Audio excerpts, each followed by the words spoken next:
Hello, everybody, and welcome. This is Wiley Solution Walkthrough, Accounting Tools for Business Decision Making. This is the 8th edition, problem 25-4. Authors are Paul Kimmel, Jerry Weingan, and Jill Mitchell. The question used in the presentation is copyright 2022 by John Wiley and Sons. All rights are reserved. This is for educational purposes only. The video may not be distributed or redistributed without the express permission of Wiley. The solution presentation is copyright 2022 by myself, Bennett Tchaikovsky. All rights are reserved. The opinions contained within this presentation are mine and not the authors of the textbook or of Wiley. So let's go ahead and take a look at exercise or problem 25-4.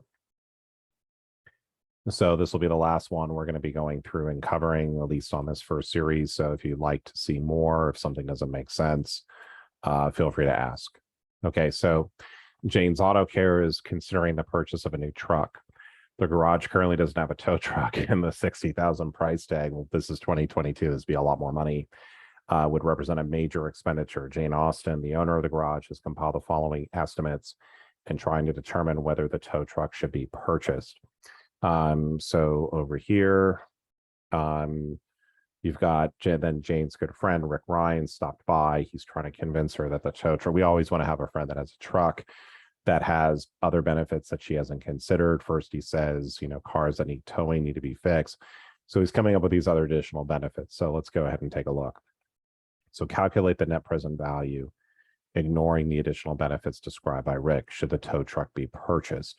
So if we're just looking at this, right? So we have over here year 0, year 1, year 2, year 3, year 4, year 5, year 6, year 7, and then we have year 8.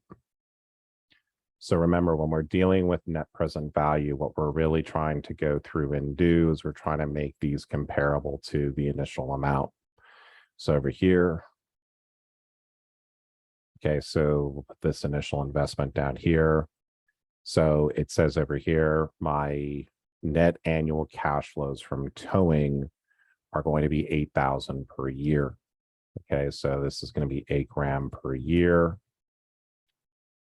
Okay, and then it says that during the year 4, end of year 4, we're going to have a cost of $6,000.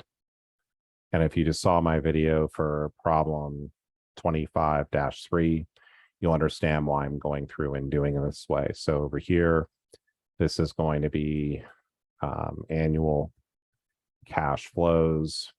And then this over here is going to be the overhaul. And then my salvage value, this is going to be over here at 12,000 at the end of year 8. This is also actually a low number. The value of trucks have just gone through the roof. Okay. So now what we're going to do, now that we have all of this, our goal is we've got these future cash flows that we need to bring back into today's dollars. So the first thing we're going to need to know is what is our cost of capital? Okay, so over here, it is showing us that this is going to be 9%. So to bring these future dollars back to today, for this one, for these amounts up here, I'm going to basically take the annual cash flows. This is going to be 8,000. I'm going to go to the present value of an ordinary annuity of $1, and this is going to be 8 periods at 9%. When I come over here, 8 periods at 9%, this is 5.53482. So the total present value of the future cash flows is going to be 8,000 times 5.53482. We also have the salvage value. This is at 12,000.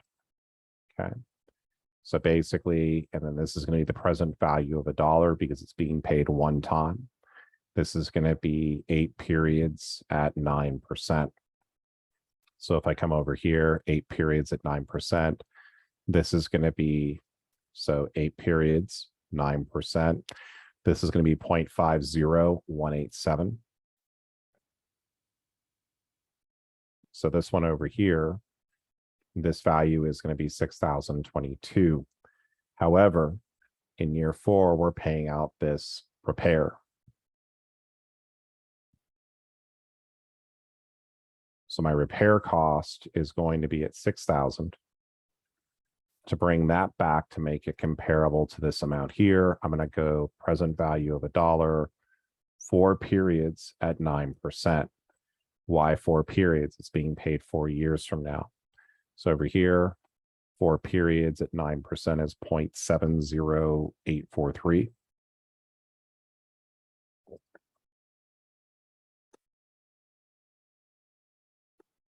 Okay, so negative 42.51. My initial investment is going to be at 60,000. So my net present value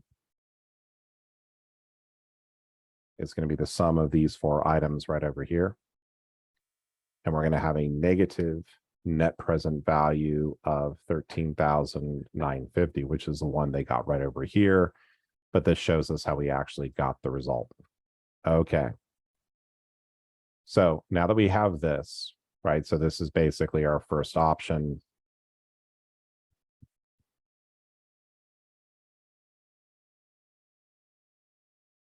Okay. Now the next part of this is being asked is, well, what happens if we actually are going to be going through and getting these fringe benefits? So if we get the additional benefits, how much is this going to be going through and save? How much more are we going to be getting? Well, we know that our net cash flow is going to be 8,000. So it says over here, the annual net cash flow. So this is net cash flows. Okay. So my net annual, from the additional repair work, this is going to be 3,000. Plowing savings.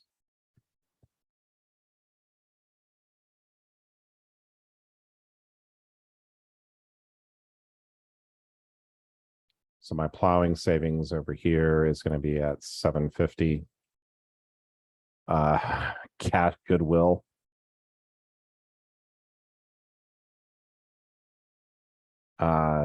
Advertising.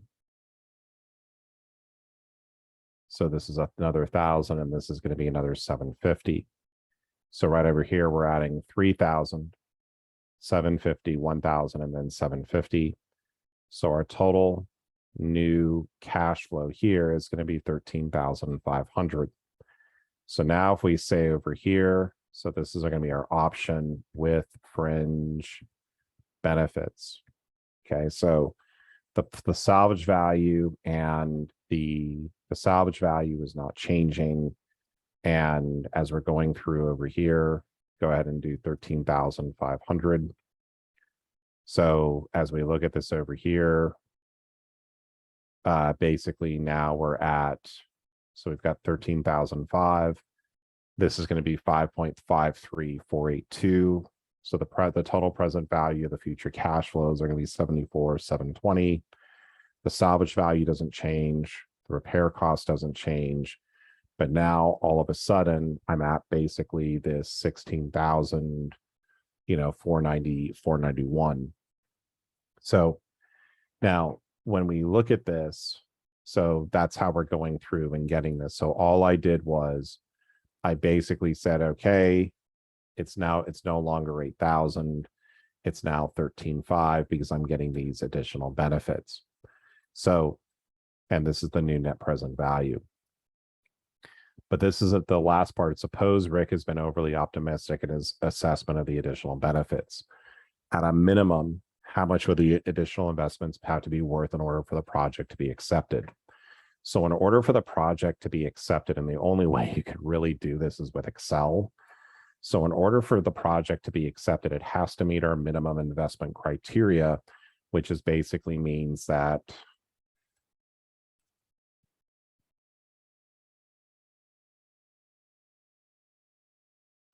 the net present value has to be 0. Well, right now, the net present value is 16,492. Now, what's great about this is I've interlinked all these different ones here. So if I change this, say here to 10,000, right, I'm now at negative. Over here, it's too much. So 10,000, oh, I'm getting close. So maybe 10,000, 50510, maybe 520. Ooh, 10,000, 521. Ooh, too much. 10,000, 520.5. So that looks pretty good. So the amount of the additional benefits I would need to have is approximately 2,521, because this up here is at 8,000. What would the additional benefits I would need to have? Another 2,500 or so worth of benefits. So that's how you would go through and solve it. Again, if you're taking my class, there's no way I can make you do something like this without Excel. And because I do most of my exams on pencil and paper for a very particular reason, I would just, again, I would tell you that it's like, okay, just, what I would say to you is, yeah, I mean, if you get something like this, if you don't have Excel, good luck. So in any event, I want to thank you for being with me here today. Also want to thank Wiley for allowing me to continue to use the material. I look forward to seeing you on the next video, and have a great night.